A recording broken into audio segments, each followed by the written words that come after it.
tästä tätä punton syytystä on yrittänyt säädellä, mutta en mä saa tätä nakuttamaan mitenkään. Vaikka mä pistän ennakkoa tuonne 15kin, niin ei se vaan nakuta ollenkaan. Mä oon rakentanut tämmöset nakutuskuulokkeet. Nää on jokut Xboxin kuulokkeet, missä on vahvistin. Täällä on vahvistin.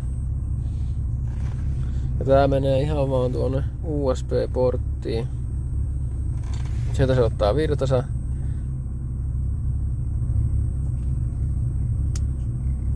Täällä tosiaan on tämä tason säätö. Mä kokeilin eka ihan peruskuulokkeita. Kuulokkeilla laittaa siihen nakutusanturiin. Mulla on Delphin nakutusanturi tuolla kiinni, niin on kiinni tässä härpättimessä. Mä olisin tämän yrittänyt säätää kohdilleen, mutta kun eihän sitä pysty säätämään, kun ei nakuta ollenkaan. Aika erikoista. Jotain pientä epämääräistä kuulla väillä, mutta ei se kunnolla nakuttanut ikinä. Ja tässä on tosiaan tämä säätö, volyymisäätö.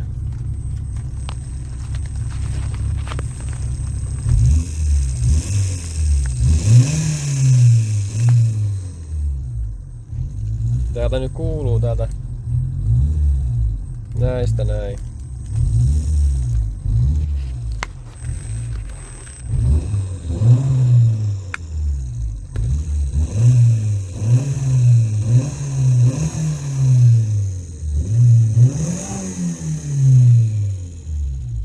En tiedä kuulitteko te, mutta kuuluu erittäin hyvin kaikki nuo moottoriäänet tähän nyt. Mulla on se nakutusanturi siellä alkuperäisen nakutusanturin vieressä ihan niin, että se on ainakin oikealla paikalla. Mutta ei tosiaan nakuta. Ja no, mulla on tuo Alpha OPD, semmonen sovellus puhelimeen. Niin mä siitä näin että tän moottori ECU, siinä on semmonen kuin Spark Advance Reduction. Niin siellä vaan arvot sitten alkaa kasvamaan, kun mä säädän täältä enemmän ennakkoa. Eli mä kokeilin tähän säätää, niin jos mä pistän 2 astetta lisää ennakkoa, niin sitten ei tapahdu vielä mitään. Sinne niin, mutta jos mä pistän 3 tai enemmän, niin se on siellä 2-5,000 kierroksen, niin siitä alkaa tulla sitten pientä semmoista vähennystä, vaikka jotain 0,2 astetta ja 1 astetta ja semmoista. Niin mä myös säädin tähän, että se maksimi mitä sinne tulee niin on 1 aste. Ja se on tällä 5 asteen 5 astetta kun on lisää ennakkoa, niin se tulee maksimit. Niin tulee -1 aste. Tulee sinne minkä ECU sitten puottaa pois sieltä niin. Mutta jos tähän voisi suoraan pistää näköjään 2 ainakin E98, E5, niin voisi tosiaan pistää ennakkoa tähän 2 lisää. Että ei tapahdu yhtään mitään. Että sitä ei ainakaan tuo oma ECU sitä ota itteensä. Ja vaikka tähän 2 pistettä lisääkin ennakkoa. Ja mä tosiaan säädin sen näin vaan. Eikä mun pitäisi pystyä tänne muualle pistää paljon enemmänkin, mutta just niin tuohon 2-5 tonniin tämä väli. Siihen voisi pistää vähemmän ennakkoa ja tänne ylös voisi pistää vaikka kuinka paljon, ainakin siitä vaikutti ja tonne alemmas. Mutta just niin tälle välille ei pysty laittaa enempää. No 3 oli semmonen, minkä kärsisi laittaa, ettei tulisi enää sitä vähennystä ECUn kautta. Mutta mä nyt testaan tällä 5 kumminkin. Pitää nyt katsoa, että millä kiihtyy parhaiten, niin mä kokeilen 2 ylöspäin ja katsotaan millä tulee paras aika. Ja nyt mä sain tuon laitakaistelampatankin tänne kytkettyä. Tuolla näkyykin nyt 14.7. Niin sain sen tosiaan nyt kytkettyä tänne näin. Mulla oli jotain ongelmaa, että se jotenkin näytti väärää arvoa. Niin nyt se näyttää oikein. Täällä näyttää 14.5. Niin täällä on noin 14.7. Tossa on vähän Tai ne ei ole kovin tarkat nämä tässä nämä mitta-arvot, kun ne menee noissa noin paljon heittoa, että miten ne pystyy näyttämään, mutta ihan hyvin nyt toimii. Siinä oli semmoinen 1-2 heitto ennen, niin nyt se näyttää suurin piirtein samaa arvoa. Mutta joo, eipä tässä sen enempää tällä kertaa. Pitää lähteä testailemaan, että miten tää nyt toimii. Sitähän voisi tällä Road Dyno. Tällä voisi kokeilla, että miten hyvin tää nyt pelittää.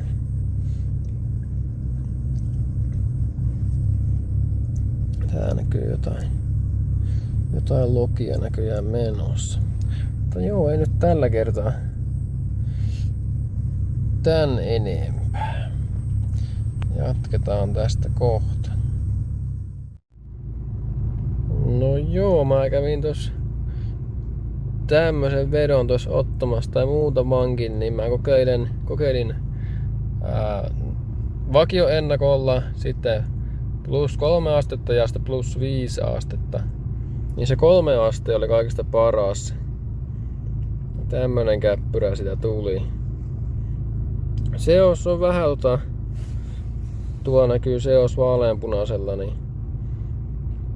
semmoista 13 mä haluaisin, mutta se on alhaalta vähän se rikkaalla, se nyt ei periaatteessa haittaa mitään, mutta periaatteessa täältä ylöspäin saisi olla pikkasen rikkaalla, mihin 13 saisi varmaan tulla tai olla tuo seos jossain tossa kohtaa, niin tästä vähän rikasta tosiaan ylhäältä vielä. Tossahan näkyy nuo kierroksetkin, niin tuolla näkyy, niin se on suurin piirtein tosta asti, eli semmoista 5000 kierroksesta ylöspäin pitää rikastaa. Mä rikastan sitä pikkasen. No, näitä nyt ei ole tehoja hirveästi merkitystä, kun tää on aika kierroskone nykyään, niin alahommilla ei ole oikeastaan alakierroksilla juurikaan väliä, että mikä seos siellä on. No, tästä mä otin kumminkin tämän Road Dynon, niin tämmöstä se nyt näyttää. Näistä tehoista nyt ei kannata välittää tai nuista mitään. Mulla on tuolla nuo asetukset miten sattuu, mutta mä halusin tämän vaan nähdä, mitä tää käppyrä näyttää. Eli kohtuu tasastahan tämä on.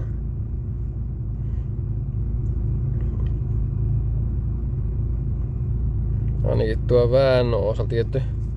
Se on jännä, kun nuo tehot on mukaan tuolla noin korkealla nyt. Tai yli 5000 kierroksessa. Ja mitä ylemmäs pääsee, niin sitä enemmän vaan tehoa tulee. Vasta rajoittimen lähellä alkoi teho putoamaan. Mä muistaakseni rajoittimen asti tuo vedi, eli 6500 kierrokseen. Mutta joo, eli se 3 ennakko toimi parhaiten. Mä kokeilin 0 ennakolla, niin se oli aika samat tehot oli, mutta siinä oli semmonen homma, että ei niinku kiihtynyt paikalta lähellekään niin hyvin.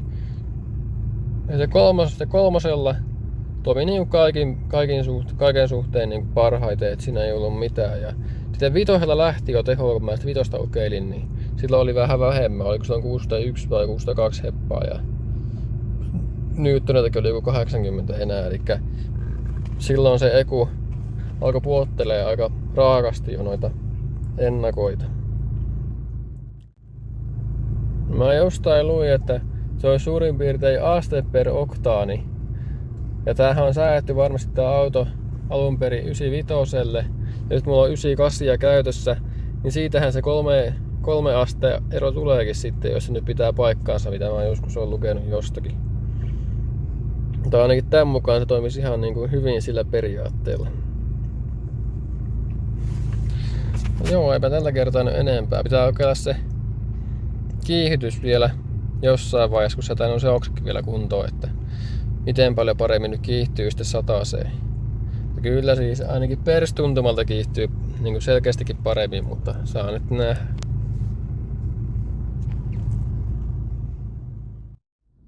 No joo, mä nyt tuossa testailin tuota kiihtyvyyttä, niin kyllä se nyt paremmin toimii. Mä säädin seoksen 12,5. Alakierroksilla oli vähän rikkaalla vielä, mutta se ei vaikuttanut oikeastaan tähän tulokseen nyt varmaan juurikaan. Niin. Tää ainakin tuntui kiihtyvän paremmin, mutta sä nyt nähdään sitten videolta, että miten nopeasti se kiihtyy. Mutta ainakin tuntui huomattavasti paremmalta. Ja ennakkoa mulla oli +3 siinä nyt. Eli huomattavasti enemmän ennakkoa, mitä tässä niinku vakiona. Mä säädin koko kaistalle, otin tyhjäkäylle, en tietenkään, mutta muuten laitan +3, niin tuntuu ainakin pelittävää ihan mukavasti. Ja seos on tosiaan sillä 12,5 yläkierroksilla nyt 4 ja 6,5 tonnin välillä. Niin.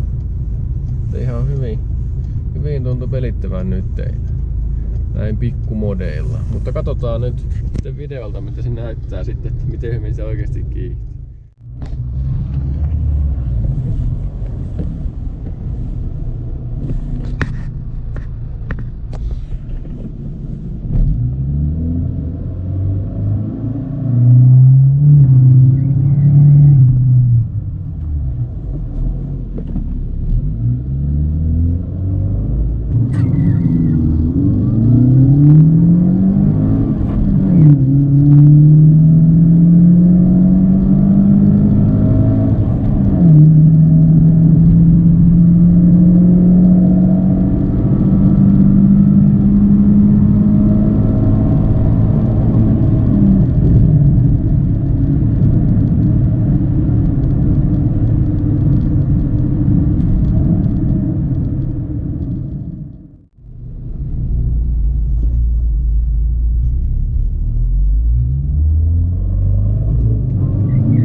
Mä kävin tää katsastamassa joku aika sitten. Täällä on takapenkit ja kaikki nyt. Tää on tosiaan nyt taas katsastettu, niin voi alkaa suunnittelemaan sitä hifi-puolta taas pikkuhiljaa tähän näin. Niin katsotaan milloin se tänne tulee. En osaa vielä sanoa. Varmaan alkukesästä viimeistään. Mulla tosiaan sitä akustoa mulla ei oo vieläkään, kun ei oo oikein varallisuutta tosiaan siihen niin mulla vähän sen nyt siinä vähän hidastaa tätä rakentelua, kun pitäisi se akusto saada eka ja se tulee tänne varapyörämonttuun, niin mä en voi vehkeitä kasata sitä ennen vielä. joku tahtoo avustaa, niin mulla on PayPalin linkki kyllä tossa descriptionissa. Niin